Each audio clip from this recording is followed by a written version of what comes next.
Many of our viewers have finished their careers and are retired in the wonderful city of Padua. But do you remember back to when you were at school and you were deciding what you were going to do with your life? It's a tricky thing, isn't it? Well, today we're at Regents International and we're here for their first ever careers fair. Let's go in and check it out.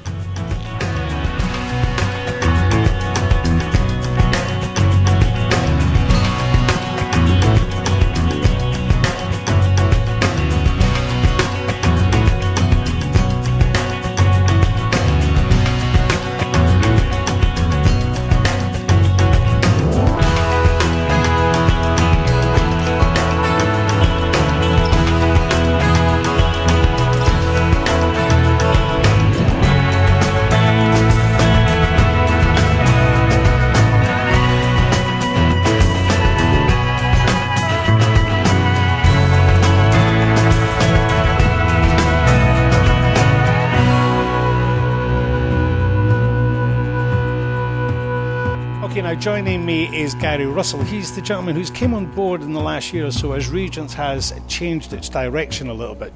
Gary, exactly what is your role here? I'm the head of secondary school, Paul, and it's my role to ensure that the secondary school is successful, both in terms of the academic performance and developing the holistic education of the students. Okay. Now, Regents has went under a sort of transformation in the last year or so. And how is that?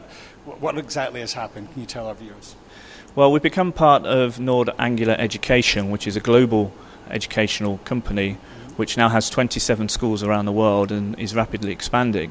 So we're now a member of the partnership, which gives us access to resources and access to expertise and enables us to take advantage of that expertise and resources to develop the educational program here at school. Okay.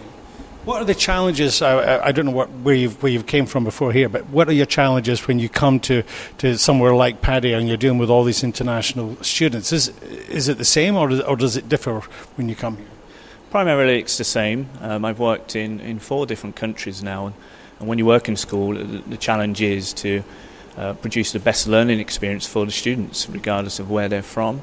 I think here in Padua we have a very international student body. So most of our students are second or third language speakers, and that does present some unique challenges. So we focus heavily on language acquisition, particularly with the younger students, so that when they get towards the examination year groups, they have mastered the English language and they can then tackle those exam courses appropriately. Okay. Well, I'm still struggling with English language myself, but all right. On a serious note, though, so today's the first ever careers fair that you've had. So, well, why are you doing it? I think it's fair to say that careers provision in schools throughout the globe is of a poor quality, and our young students today have a very challenging future ahead of them. So we felt that we wanted to give them more support and guidance with their careers, and really give them access to a wealth of experience which is out there in our local community and which we haven't exploited previously. So today we've had 25 people from many different professions within the local region and from Bangkok, and our students have had the opportunity to speak to them, to grill them, and to better understand what makes them successful. So that will help guide their thought processes when deciding their university courses. Sure. I think you're right about the sort of the grilling aspect, because if you look at the job descriptions of whatever profession they want to get into, and then you look at that online, it's very black and white, and you don't really you get a feeling for exactly what they want to tell you as opposed to perhaps what you want to know. Yeah, absolutely. And what we're trying to do is explode the black box of careers. Really, it's a bit of an unknown to many of our students and to some of our staff.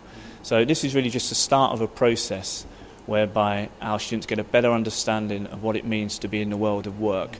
And that includes speaking to people currently working. It includes thinking about how we interview, how we apply for jobs, how we present ourselves when we walk into a new organisation. So it's really asking all those questions and giving them advice to put them in a better position to compete, because it's a very competitive world, as we know. Sure. I was speaking to a couple of the professionals here today, and one thing that a couple of them said to me was that they were impressed with how mature the students are in terms of the sort of mental faculties, even though these students are 15 and 16. Yeah. I mean, compared to us when we were kids. Yeah, certainly compared to myself. And one of the things we do at Regents and have always done is not just focus on academic qualifications, but to develop intellectually and socially competent young people. And you've seen that today. Our students they are young adults, they are inquisitive, and they are able to ask great questions, and they're very thoughtful and creative. And that's because of the experience they've had here at Regents as they progress through the school. Sure. Well, I was speaking to some of them, and obviously I'm here as media, and I was asking them, why are you interested? And some of them saying, well, I'm interested in art, I'm interested in acting, and how those are, and you touched on this in your intro, how these are sort of transferable skills, and how people can say, well, it's not perhaps necessarily media, but it can be linked to media, whether it's through working with different organisations or covering events. It's interesting how there's a bleed between these sort of careers, isn't there? Absolutely, and the research is pretty clear that students today who are leaving school in the next few years will have to have transferable skills. Some research out of the US has shown that by the age of 40, the average student would have had 18 different careers. And to be able to be flexible enough to move between careers, and they may be very different types of career, they need to have transferable skills which they have mastered. And that's really the focus of our curriculum here, is, of course, subject knowledge is important, but the development and mastery of skills and learning and thinking skills is probably more important.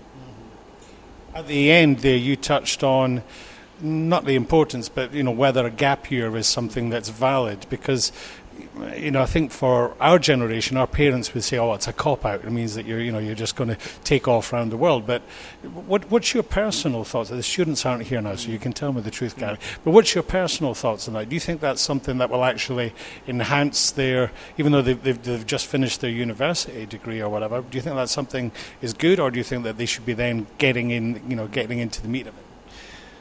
Personally, I took a gap year, and I think it did me a lot of good. I worked for my gap year. I worked in a hospital, and that gave me a really good understanding of the world of work, and also helped me to better respect the sort of things that people do day in, day out. So I really think it depends what you do with that year. We have gap students here at our school who come here from all over the world and spend a year here working. And they get an enormous amount from it, and I know that when they leave us, that experience has helped them to get into the career of their choice. So I think if you make good use of it, it's an exciting, very positive year. I think if you go and travel for a year, I think that can have advantages as well. I think if you sit in your bedroom for a year, it's probably not the best thing to do. So I think it's what you do with it that really matters. And the fact is that education has changed now, where students are often much more mature than they used to be. Going to university at a later age is not unusual anymore. So I think it's certainly an option that students should consider, but also consider how they're going to use that year. Well done on holding this today, because the feedback from the students, I think, is very, very positive. I mean, it's as I said, this is the first one that you've done, and this sort of really demonstrates the new face of Regents, doesn't it? I think it does, and Regents is going forward very quickly. It's always been a good school. We want it to be even better. We want it to be the best school in Thailand, and we're certainly on the pathway towards that. And our numbers are growing. We've got a fantastic set of staff here.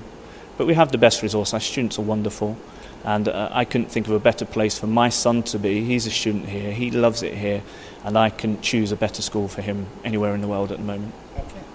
All right, Gary, stay with me. So we'll see you again. This is Paul and Gary at the Regents School, really pushing the boundaries now and moving forward and helping the next generation of children who are going to become ambassadors, workforce, who knows, artists, musicians, models. See you again. Bye-bye. Thanks for watching.